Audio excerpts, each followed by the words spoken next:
আসসালামু আলাইকুম। আসলে নোয়াখালী কুমিল্লার বিভাগের কথা বলতে গেলে সামনে চলে আসে গান্ধারী ছাগল চোরের কথা। কারণ নোয়াখালীরাই একমাত্র ভারতের গান্ধারী ছাগল চুরি করেছিল। তাই এই জন্য এই কথাটা মনে পড়ে যায়। তো আমরা আসলে ধৈর্য এবং সম্মানের সাথে আমরা আমাদের বিভাগের দাবি জানিয়ে আছি। কোনো জেলাকে ছোট ও কটূক্তি করে নয়। কিন্তু হঠাৎ করেই উম্মতের একটি জেলা, পাগলের একটি জেলা নোয়াখালী কোথাও থেকে উধাও হলো বিভাগের আন্দোলনে। আমরা তাদের এই বিভাগীয় আন্দোলনে সাধুবাদ জানাই।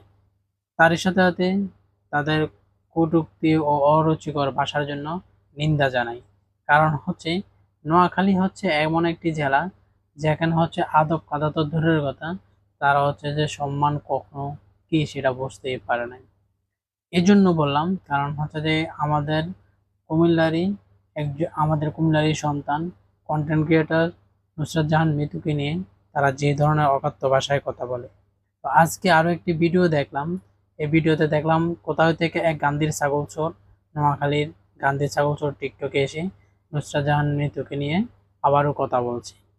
নুসরাত জাহান মিতু নাকি বলছিল যে রকাপুকে কুমিল্লা সবাই চেনে, বাংলাদেশের প্রধানমন্ত্রীকে তো সবাই চিনত, শেখ হাসিনা, খালেদা জিয়া। তাহলে কি ওই কুলাঙ্গার ঘোরার জন্য এরাও কি পতিতালয়ে ছিল নাকি? কারণ আমি বলতে চাই, ওই নোয়াখালীর ওই কুলাঙ্গার নুসরাত জাহান মিতুকে নিয়ে অগাত্য ভাষায় টিকটকে ভিডিও করেছে, তার ভিডিও আর্ট তুলে ধরে সামনে ছবি টাঙিয়ে।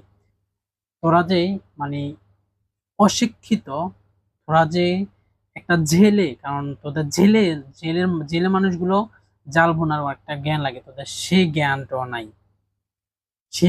নাই। আমি তোদেরকে শেষে একটা কথা বলে যাই, তোরা আমার ভিডিওতে অবশ্যই কমেন্টে অথবা রেড দিয়ে জানাবি, তোরা কোন বিবেক থেকে কিসের দাবিতে নোয়াখালী বিভাগ চাস? তোদের আছেটা কি? পায়ে সিরাজোটা, গায়ে টি শার্ট ছাড়া আছেটা কি তোদের?